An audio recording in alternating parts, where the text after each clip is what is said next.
Cybercrime is set to cost the world $10.5 trillion by 2025. This is larger than the entire GDP of Germany, France, and the UK combined in 2021. But what if I told you that the world's most dangerous virus is completely legal and could be running on your phone right now without a trace? Introducing Pegasus, the world's most dangerous computer virus. Why is it so dangerous? Well, the virus grants almost complete access to your device, and to get infected, you don't need to click a link, download something by mistake, or do, well, anything. Pegasus tracks everything you do with or near your smartphone and does so undetected. A government anywhere in the world could be accessing your phone, learning all of your activities, and using that information against you or those around you.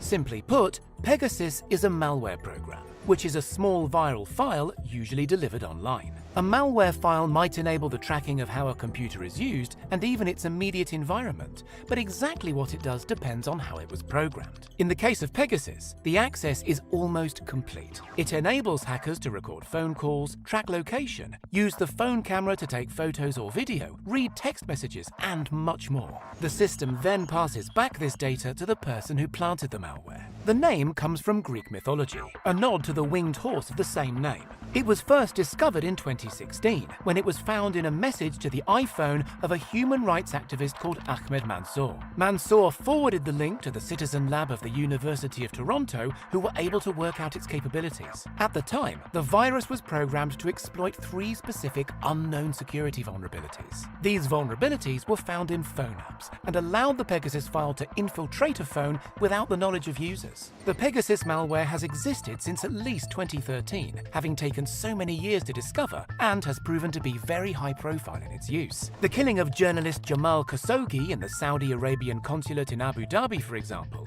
resulted in a lawsuit against the makers of Pegasus by friends of Khashoggi, who alleged it was used by the Saudi government to spy on them. In late 2021, it was proven that Pegasus had been on the phone of Khashoggi's wife for several months, placed there by a government agency. The information gathered before his death in 2018 may have led to Khashoggi becoming a target, and the connection is explored in the Frontline documentary on Khashoggi produced by PBS. Many people first heard of Pegasus, though, when it was used to hack Amazon boss Jeff Bezos in 2018, the same year Khashoggi died. The Bezos hack is likely connected to WhatsApp messages exchanged with Saudi Prince Mohammed bin Salman, who Bezos' Washington Post had been critical of. The hackers had access to Bezos' phone for months. As well as compromising his business privacy, the hack also notably led to the destruction of Bezos' marriage. This was after leaked texts publicly revealed his affair with reporter Lauren Sanchez. The reason Pegasus is a particularly dangerous example of this kind of spying is that it is sold specifically to governments, often for millions of dollars. Made by the Israeli NSO group, the purpose officially is to track and trace terrorists and their activities. However, in practice, the way Pegasus is used is suspected to often be quite a lot more underhand.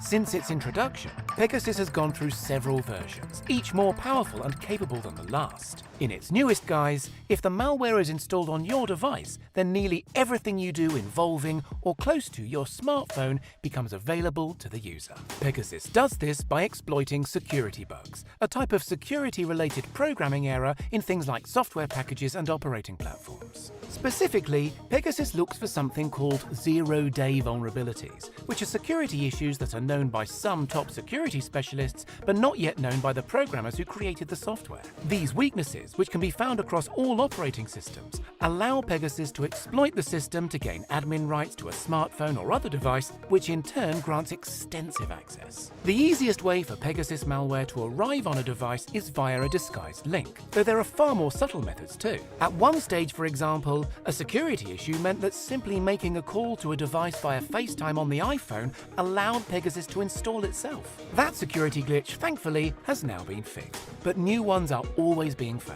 When a government wants to make use of a program like Pegasus, it is nearly impossible to prevent, to the point that some security experts simply recommend throwing out a smartphone as the best solution. Or, of course, not carrying a smartphone at certain strategic times to allow for privacy. Others suggest removing a camera from the device, or other functionality that poses a clear security risk. A more practical, if incomplete, solution is keeping a smartphone fully up to date, which helps limit the security gaps that Pegasus can operate through as companies learn of them. Remember, though, that Pegasus often targets security gaps that the program makers are not yet aware of. In its most modern formats, Pegasus is incredibly extensive. It essentially uses your phone at the same time as you, anonymously, pulling in huge amounts of data and supplying that data back to whoever placed the malware.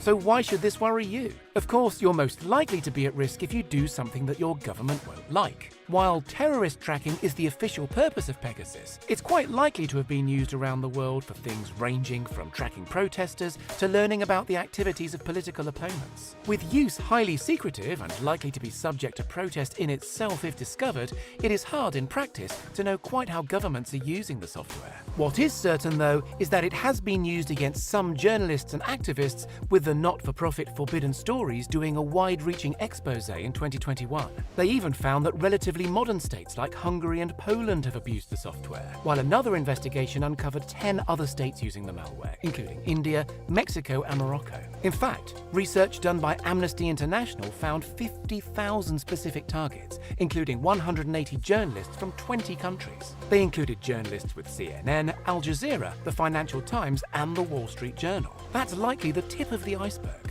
After all, it would be a bit naive to think the Amnesty report caught everything. While the average person might feel their data isn't worth stealing, and in comparison to journalists and politicians, perhaps it isn't, it's also true that data is now used in everything from advertising to monitoring behavior, so everyone's data has some value. While there is certainly something to be gained commercially in tracking the average person on the street, and, due to its very nature, nobody, including its makers, likely knows quite how widespread Pegasus actually is. It is, though, thought to still be in the hands of governments alone, which is somewhat reassuring when you think how its wider use could be abused. One of the best efforts to work out just how common the malware is was by the Pegasus Project, which saw major media organizations from around the world investigate the malware. Over 80 journalists from publications including the Wall Street Journal, The Guardian and Le Monde spent months working on Amnesty International's list of 50,000 phone numbers and trying to establish its accuracy. They were able to link many of the phone numbers concerned to the Pegasus spyware.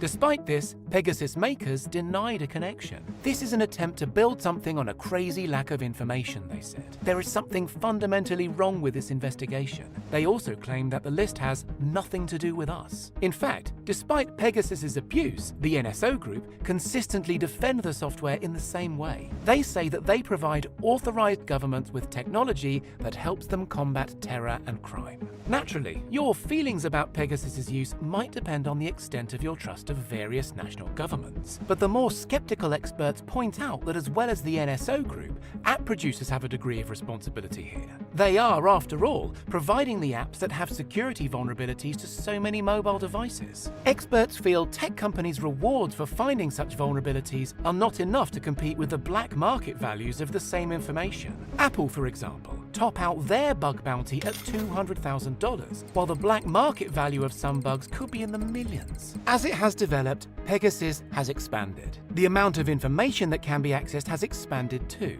and even includes access to Wi-Fi passwords through a device. A version that targets Android phones has been found and dubbed Chrysaor after Pegasus's brother in the Greek myth. The list of countries where the software is used or has been deployed is ever expanding. The FBI are thought to use the software in the US, and it's been found on the phones of several State Department employees. At least 2 EU officials have been targeted, while Israel's refusal to sell the software to Ukraine to assist with their defense against Russia is widely seen as a sign of Israeli support for Russian leader Vladimir Putin. Naturally, you might want to know why such a thing is legal. It's legal in most places only where it is used with permission. The software has a genuine practical application. It could be on a government official's phone for the purpose of recording their environment or meetings. For example, enabling a simple smartphone to appear normal while being used to protect or take in information. The fact that many uses of the malware are illegal does not make Pegasus itself illegal in principle. The silver lining to the story is that Amnesty International has come up with a way of detecting Pegasus. The tool is explained thoroughly on the Amnesty International website and is definitely worth considering for anyone with serious worries. The tool copies the entire contents of a phone onto a computer and then examines it for signs of Pegasus. Some level of computing knowledge is helpful, but not necessary. At the end of the day, Pegasus is a scary reminder that our private information isn't as private as we might like to think it is.